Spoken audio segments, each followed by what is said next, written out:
Assalamu alaikum and welcome back, everyone, to the Deep Dive. Today we're diving into something really quite profound. We're looking at a discussion from Dr. Maqsood Hassan Azeemi, held back on October 30th, 2025. It's a complex analysis touching on reality, spirituality, even physics. That's right. And our goal here really is to try and shift how you understand the connection between your own inner self and, well, everything outside. We'll be unpacking some deep concepts. Dr. Saab talked about things like divine sovereignty, but also the speed of consciousness itself. It's knowledge that can genuinely give you a shortcut to, let's say, true spiritual literacy. Exactly. And the core idea, the real hook from Dr. Saab's discussion is pretty mind-bending. He basically said that everything we think of as external, transport, direction, even time, it's all actually controlled by your internal state, by how you manage your spiritual senses, the hawas. It flips the whole thing inside out. It suggests that you, the operator of this human machine, are far, far more complex and capable than the machine itself. Okay, so let's start where Dr. Saab started. You look at the word Malik. We usually hear it translated as king or sovereign. We do, but he really dug into the root meaning. And it connects deeply to Mulkiyat, which is about actual fundamental ownership, not just temporary rule. Right. So it's not just about being in charge, it's about who actually owns the thing, like property. Precisely. He mentioned Amlak in Arabic refers to properties, holdings. Ownership is the foundation of sovereignty in this view. And Dr. Saab used this exact concept to explain the nature of the angels, the Malaika. Ah, yes. How did he connect that? Well, he said they're called Malaika because they are exclusively the Milkiyat, the absolute property of the divine. They operate purely on command. There's no choice for them to disobey or, forget who the owner is. They just execute the command. Which really throws the human situation into sharp relief, doesn't it? Yeah. We were given choice, free will, and that choice allows us this temporary feeling, maybe even illusion, that we are the owners of our actions, our lives, the things around us. Exactly. And because we have that agency, that ability to choose, we can sometimes forget the true owner. That's a state the angels just can't fall into. So our responsibility, our whole complex situation comes from this delegated, temporary kind of ownership. It's quite a thought. It really is. Now let's shift gears a bit to movement. This was another fascinating part of Dr. Saab's discussion. He brought up this sort of paradox. Why do we put so much effort into inventing vehicles, horses, cars, planes, in this physical world? When, in the spiritual realm, like Araf, the intermediate realm, they're completely unnecessary. Right, and to get that, Dr. Saab made a really critical distinction in terminology between ejed, invention, and takhliq, creation. Okay, break that down for us. Invention versus creation. So ejed, invention, that's what humans do. We take existing materials, iron, wood, plastic, whatever, and we reshape them, rearrange them, to make something new that functions, a plow, a car, a phone. We're limited by the materials we already have. Exactly. We need resources. Takhliq, creation, however, is fundamentally different. Dr. Saab described it as the divine method. It's bringing something into existence without needing pre-existing materials. It happens purely through will, through the joining of demand and ability, Allah's way. Okay, so because Araf is a realm of consciousness not bound by physical matter, the need for physical invention, for ejad, just disappears. It's irrelevant there. And this is where it gets really practical, or at least conceptually practical. Dr. Saab said the mind itself then becomes the mode of transport. Yes, exactly. He used the example of your jismi misali, your subtle body, the one you experience in, say, vivid dreams. If you, in that state, need to be in New York, your mind determines the travel time. Maybe it's instant, maybe it's 10 minutes, Dr. Saab suggested, and your subtle body is just there. No plane ticket needed. The vehicle is totally gone, eliminated. And like you said, we experience a version of this every night. In a dream, you might be on a mountain peak, and then suddenly you're by the sea. You didn't walk, you didn't drive. Your consciousness was the transport. The skill Dr. Saab pointed towards is mastering Ser fil Ard. That means the journey within the self, or within the earth interpreted as the self. Not Ser Allah Ard, which is the journey upon the physical earth. Precisely. And he said something amazing, that people who truly master this inner journey, this inner awareness while alive, will have incredible abilities in the hereafter. He mentioned traveling across planets, even galaxies. He playfully said people in Araf might go on picnics to other planets. Picnics on other planets. That relies on something fundamental, though, which Dr. Saab went into with incredible detail: the speeds of our senses. He laid out 5 stages, 5 escalating speeds of the hawas, the spiritual senses. This feels like the real operational manual. It really is the core mechanism he described. And these aren't just vague ideas. He presented them as, well, almost measurable increases in sensory capacity and processing speed. Okay, 5 stages. Stage 1 is just us now. Waking life. Yes, stage 1. Waking senses. Ah. Our normal, everyday diurnal senses, limited speed, limited perception. Then stage 2. Stage 2. Sleep dream senses. The nocturnal senses kick in. The physical body is temporarily suspended, set aside, and consciousness operates at a higher frequency, a faster speed. Dr. Saab also mentioned that the absolute peak, the extreme limit of this accelerated nocturnal state is what's experienced during Laylat al-Qadr, the night of power. Right. Okay, then stage 3 gets more intense. Stage 3. Death senses. This is when the physical body is permanently discarded.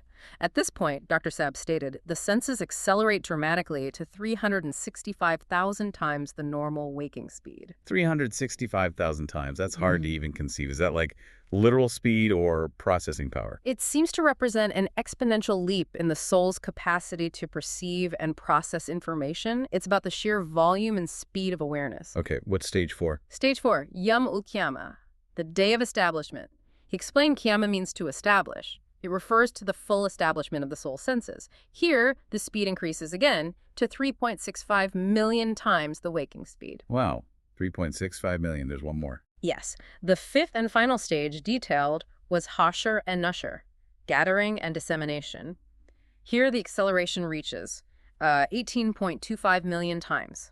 This state grants the ultimate ability to gather all information from creation, Hashr, and then to disseminate or broadcast it, Nushr. Which fulfills the role of Khalifatullah, the vice-regent, the representative of God, having the capacity to encompass and then radiate that understanding. Now, how does this connect back to practice? Dr. Saab brought up the famous prophetic teaching. Maut Qabl An Tamoot, die before you die. What did he mean by that in this context? He explained it means learning to achieve these accelerations of the senses while still alive, while conscious and in control. So it's not just about hitting the gas pedal. Not at all. That's the crucial point. If you somehow manage to accelerate your senses, say, to that 365,000 times level of the death senses while you're awake, but you haven't developed the control, the spiritual steering wheel, Dr. Saab called it, you can't bring that awareness back. You can't pilot it back into the physical body. So you'd be actually dead, unable to return. Precisely. That's why spiritual training, the real work, isn't just about seeking peak experiences or speed. It's about diligently building that control, developing the steering, the braking, the ability to manage these immense energies consciously. Dr. Saab noted, many people want that instant blast off, but they neglect the hard practice needed for real mastery, for resilience. That makes sense. Control is everything. Now, if an individual's consciousness controls their reality, how does this scale up? Dr. Saab talked about collective reality, governance, and these huge cosmic cycles. Yes, he discussed a 10,000-year cycle related to human governance. He stated that the previous cycle, which he dated as ending around 2006, was fundamentally an age of patriarchy, meaning, generally, men held the majority of governing power and certain capabilities associated with male energy were more dominant in society's functioning. And the new cycle we've entered is the age of matriarchy. This doesn't necessarily mean women ruling everything instantly, but rather a shift where feminine capabilities become more dominant and influential in leadership in society. And he saw evidence for this shift already happening. Absolutely. He used the example of education ratios, pointing out how, say, in co-ed colleges, where maybe historically it was 4 girls to 36 boys, that ratio is rapidly flipping in many places around the world. More women are excelling and taking leadership roles in education and beyond. So the basis of governance capability is shifting, and women are increasingly utilizing their specific strength more effectively in the current era. That was his point. And it aligns with something significant, a prophecy made by his own Murshid, Khawaja Shamsuddin Azeemi. Right, Khawaja Shamsuddin Azeemi. What was the prophecy? He actually dedicated one of his major books, I believe, specifically to the women of the 21st century, recognizing that they would play a crucial role in advancing the spiritual mission of the Prophet Muhammad, peace be upon him, in this new era. That's powerful. But Dr. Saab also stressed something important when discussing texts like Lo Kalam. Yes, he emphasized that while we observe these shifts in gender dynamics and governance, the ultimate spiritual focus is always on the Asatsan, The original human, the soul within the body. which is fundamentally beyond gender. These cycles affect the societal expression, but the core spiritual reality transcends male and female categories. Okay, another point that needs clarification. If inner awareness means direction as we know it doesn't quite apply, Oh. what about those Quranic verses like Rabul Mashriqain, where Rab il Maghribain, Lord of the two Easts and the two Wests? That sounds very directional. It does, doesn't it? It seems like a contradiction at first glance, but Dr. Saab offered a really insightful explanation. He said it refers to dual directions, the external and the internal. Okay, so the external East is just sunrise. Yeah. The physical direction. Exactly. Physical sunrise, the Earth's rotation. Simple enough. But the internal dimension is where the spiritual mechanics come in. The internal East, the Mashriq, he explained, is the direction within your consciousness, where information, where thoughts, insights, even revelation dawns, where it rises into your awareness. The point of Toulouse. Okay, so the rising of thought and the internal West. The internal West, Maghrib, is the opposite. It's the direction in the mind where that information or thought pattern sets, disappears, or recedes from conscious focus. The point of Gurub. So Lord of the two Easts and two Wests acknowledges both the physical cosmic reality and this internal cognitive reality. Precisely. And then there's the phrase, Rab ol Mashriq, Lord of all Easts, plural. What does that encompass? Dr. Saab explained Mashriq refers to the vast multiplicity of all these dawns. Every single internal dawn of understanding happening in every person's mind across all time. Plus all the infinite physical sunrises happening on every single planet, every star, throughout the entire cosmos. Wow. So anchors direction not just physically, but fundamentally within consciousness. Yeah. And scales it up infinitely. It's a cosmic perspective rooted in inner reality. Very profound. And finally, Dr. Saab gave this brilliant linguistic breakdown of a verse from Surah Al-Furqan, verse 47. Laylan libasan, no makum subatan, wa jalo al-nahara nishura. It seems to outline our whole daily cycle. It does. It's like a divine schedule for our spiritual and physical needs. Let's look at the first part. Laylan libasan. Dr. Saab connected Layl, night, representing that phase of nocturnal senses we discussed, with lebas, cover garment. So night acts as a necessary cover for the day's activities. It provides concealment, rest. A covering, a time to recharge. Makes sense. Then namakam subatan. Nam is sleep. Subat relates to rest, relief, cutting off. So sleep is specifically designated as the means for rest, for temporary suspension from the demands of the waking world. The reset button. And the last part, waja'ala al-nahara nushura. Nahar is day, and nushura means dissemination, broadcasting, spreading out. Dr. Saad explained this beautifully. During the day when we are awake, our thoughts are enacted through our bodies. That action, that movement, whether it's speaking, working, creating, is the nushur. It's the broadcasting of our inner state, our intentions, our thoughts out into the world, like sound waves from a voice or signals from a mobile phone. Our actions broadcast our inner reality. So the verse lays out the perfect cycle. Cover and recharge at night, rest through sleep, and then broadcast and disseminate your purpose during the day. Exactly. A divinely balanced schedule for human effort and recovery, tied directly to the states of our senses. Amazing.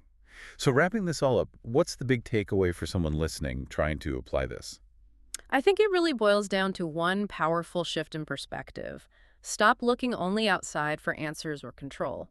What Dr. Saab's discussion highlights is that your experience of the external world, how you move through it, perceive time, understand direction, it's fundamentally a reflection of your internal state and control. Mastering your hawas, your spiritual senses, that's the real key. That's unlocking your potential as a Khalifatullah. It really comes back to that core spiritual truth, doesn't it? Yep. Beyond physicum, everything is already within you. The capacity for incredible speed, for travel beyond physical limits, for deep knowledge. It's not about external gadgets or inventions ultimately. It's about turning your attention inward, learning to consciously access and, crucially, steer those inner resources that are already there. A truly profound framework. It gives you a map, really, to understanding your own internal universe. Indeed. Well, on that note, आखिरी दर्शकों बहुत शुक्रिया सब सुनाने वालों का बहुत धन्यवाद। ये डिस्कशन यकीनन आपकी फ़ायदेमंद साबित होगी। काइंडली इस वीडियो को फॉरवर्ड करें अपने दोस्तों को जो रूहानियत और सिलसिला अज़ीमिया का जरेमा वो पूछते रहते हैं। आपका फॉरवर्ड करने से यूट्यूब इस वीडियो को ज़्यादा लोगों तक खुद पहुंचाने सब्सक्राइब करें अगर आप तक नहीं किया अपनी और लाइक। आपके लिए भी बहुत दुआ। अल्लाह हाफिज़ टू ऑल।